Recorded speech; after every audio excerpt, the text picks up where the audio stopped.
सुबह शाम दान मैं रहमतां दे तेरे दरबार चूं रब्बे गफार मंगना तेरे यार दा उम्मती तेरा बंदा जद्दी मंगता लगातार मंगना ते दौलत माल दा नहीं सवाल साया ना दुनिया दी मौज बहार मंगना कसूर मंद गरीब दी अर्ज़ेवा कंबली वाले दा मैं प्यार मंगना कसूर मंद गरीब दी अर्ज़ेवा कंबली वाले दा मैं प्यार मंगना ते लोड़ करदार दिए गफ्तार दी नहीं मियां एवें ना कूड़ियां कहानियां पा जेड़ी नियती ओवा नमाज होनी पढ़ फूड़ियां मसले ते पावे थले पा ते तेरे रूप सनूप नू किसे वेखना नहीं ओ गल तस्बीहां ते पावे हथी चूड़ियां पा ओ ना वडनी पढ़ के कसूर मंदा जेड़े बीज देने पे अज रूड़ियां पा आ उम्र बंदे दी पींज जांदी है जो घोड़ा पिया सराटे पता ही नहीं बंदे नूं लगदा ये कल दी गल असीं निक्के निक्के खेडदे सा अज असीं बाबियां विच हो गए हां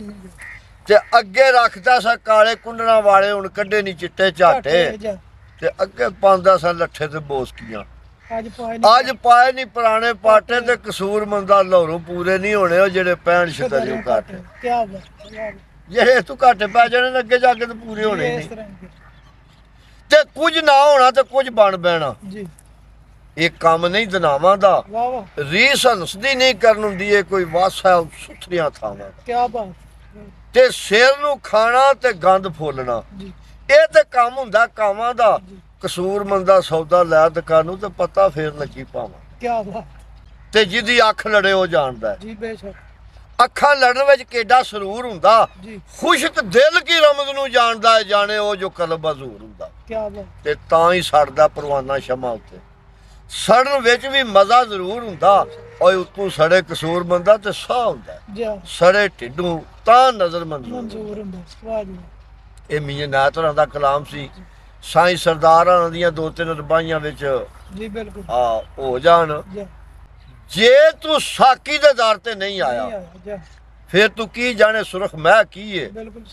आवें रिंद बन के लगे पता तेनू इथों की हासिल इत्थे है आ भूरी लई है जिन्ना कलंदरी दी उन्हां अगे सिकंदरी शह की है और कलबी तार सरदार जे कस लईए मुड़ पता लगे इश्क दी लै क्या बात ते एकरा किताबा का तू लैके आसीबा तक खुलन राज जे गौर थी अब बाब पढ़ ले लगे हाजरी दफ्तर तो ही अंदर हाजर नाजर रसालत मां पढ़ ते मिट्टी मिट के तेरी अक्सीर होवे जे तू मानी अबू तराब पढ़ ले राज उम्मल किताब सरदार खुले जेकर अपनी आप किताब पढ़ ते शोला हेठ से उस ते कख गिले और नहीं मचदी निकलदा तू रहिंदा अंदर इश्क दी अग वजूद हाकी अखा रोंदियां ते बंद मुंह रहिंदा अंदर यार दी रुझ ते सुझ अंदर आ वेला नहीं जदों लूं लूं रहिंदा उजरे दिल दे विच सरदार साईं उत्थे मैं नहीं फिर तू रहिंदा वाह जी वाह क्या ते जिस उजरे विच ओदा डेरा होवे ओ रहिंदा होवे ओदा ते सत्ते खैरा बिल्कुल ओना ते बेड़े अगे पा दे ते फिर ਸੂਫੀ ਅਜ਼ਮਤ ਕੱਕੇ ਵਾਲਾ ਜੀ ਜੀ ਉਹ ਵੀ ਸਾਈਂ ਸਰਦਾਰ ਦੇ ਪਿੰਡ ਦਾ ਹੀ ਹੋਇਆ ਜੀ ਤੇ ਉਹਨਾਂ ਆਖਿਆ ਵੀ ਅਫਾਨੀ ਸ਼ੇਰ ਬਣਾਉਣ ਦੀ ਨਹੀਂ ਆਦਤ ਜੀ ਕੋਈ ਦੱਸਦਾ ਤੇ ਮੈਂ ਤਾਰੀਰ ਕਰਨਾ ਬਿਲਕੁਲ ਸਹੀ ਤਾਂ ਹੀ ਹੋਰਾਂ ਬਾਤਾਂ ਛੱਡ ਕੇ ਤੇ ਦਿਨ ਰਾਤ ਫਕੀਰ ਫਕੀਰ ਕਰਨਾ ਵਾਹ ਵਾਹ ਸਦਕਾ ਹਾਕ ਪਾਏ ਮੀਰਾ ਪਾਕ ਦੀ ਮੈਂ ਜੀ ਆਵੇ ਸਾਹਮਣੇ ਹਾਕ ਅਕਸੀਰ ਕਰਨਾ ਕਾਮਲ ਨਹੀਂ ਅਜ਼ਮਤ ਆ ਪਰ ਕਾਮਲਾਂ ਨੂੰ ਸਦਕਾ ਕਾਮਲਾਂ ਦਾ ਕਾਮਲ ਪੀਰ ਕਰ ਵਾਹ ਵਾਹ ਕੀ ਬਾਤ ਤੇ ਸਰਫਰਾਜ਼ ਭੁੱਖੇ ਮੰਗਦੇ ਨੇ ਰੱਬ ਤੋਂ ਰਿਜ਼ਕ ਰੋਟੀ ਜੀ ਔਰ ਰੱਜੇ ਹੋਏ ਵੀ ਦੌਲਤਾਂ ਮਾਲ ਮੰਗਦੇ ਜੀ। ਕਈ ਮੰਗਦੇ ਲੰਗ ਤੇ ਸ਼ਰਮ ਇੱਜ਼ਤ ਜੀ ਕਈ ਜ਼ੋਰ ਤੇ ਰੋਬ ਜਲਾਲ ਮੰਗਦੇ ਜੀ ਔਰ ਕਈ ਮੰਗਦੇ ਨੇ ਰੱਬ ਤੋਂ ਹੁਕਮ ਚੌਧਰ ਵਾਹ ਵਾਹ ਕਈ ਹਾਲ ਗਵਾ ਕੇ ਹਾਲ ਮੰਗਦੇ ਵਾਹ ਵਾਹ ਆਸ਼ਿਕ ਕੱਖ ਨਹੀਂ ਮੰਗਦੇ ਹੋਰ ਅਜ਼ਮਤ ਜੀ ਸਿਰਫ ਯਾਰ ਦਾ ਪਾਕ ਜਮਾਲ ਬਿਲਕੁਲ ਸਹੀ ਇਹ ਜਿੰਨਾ ਵੀ ਸ਼ਾਇਰਾਂ ਨੇ ਨਿਸ਼ਾਨਦੇਹੀ ਕੀਤੀ ਏ ਜੀ ਇੱਕ ਤੇ ਲੱਭਦਾ ਬੰਦੇ ਵਿੱਚ ਹੈ ਜੀ ਬੰਦੇ ਦੇ ਵਿੱਚ ਜੀ ਬਿਲਕੁਲ ਸਹੀ ਮਾਲਕ ਆਖਿਆ ਨਾ ਮੈਂ ਸ਼ਾਹ ਰਾਗ ਤੋਂ ਨਜ਼ਦੀਕ ਆ ਬੇਸ਼ੱਕ ਉਹ ਸਾਈਂ ਸਰਦਾਰ ਆਂਦਾ ਨਾ ਵੀ ਕੋਈ ਕੁਝ ਆਖੇ ਕੋਈ ਕੁਝ ਆਖੇ ਜੀ ਉਹ ਕਿਹਦੀ ਗੱਲ ਨੂੰ ਮੰਨੀਏ ਝੱਬ ਕਰਕੇ ਜੀ ਕੋਈ ਬੁੱਤਾਂ ਨੂੰ ਵੇਖ ਕੇ ਦੇਣ ਗਾਲੀ ਤੇ ਕੋਈ ਬੁੱਤਾਂ ਨੂੰ ਮੰਨਣ ਸਬਬ ਕਰ ਬਿਲਕੁਲ ਸਹੀ ਅਸੀਂ ਸਾਈਆਂ ਸੱਚੀਆਂ ਕਹਿਣ ਵਾਲੇ ਆਹ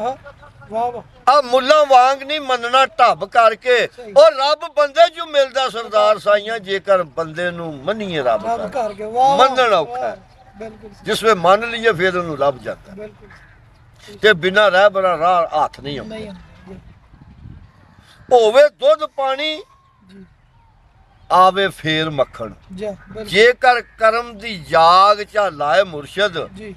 ਉਹ ਰਗੜ ਪੱਥਰਾ ਤਨ ਨੂੰ ਨਾਲ ਪਾਰਸਤੇ ਨੂੰ ਵੱਟਿਓ ਲਾਲ ਬਣਾਏ ਮੁਰਸ਼ਦ ਵਾਹ ਵਾਹ ਤੇ ਭਿਉ ਨਾਲ ਸ਼ਰਾਬ ਮਸਲੜੇ ਨੂੰ ਆਹ ਝੱਬ ਰੰਗ ਜੇ ਤੈਨੂੰ ਫਰਮਾਏ ਮੁਰਸ਼ਦ ਇੱਕ ਪਲਕ ਅੰਦਰ ਵੇਖੇ ਫੇਰ ਅਜ਼ਮਤ ਅਰਸ਼ ਫਰਸ਼ ਦੇ ਸੈਰ ਕਰਾਏ ਕਰਾਇਆ ਮੁਰਸ਼ਦ ਵਾਹ ਕੀ ਬਾਤ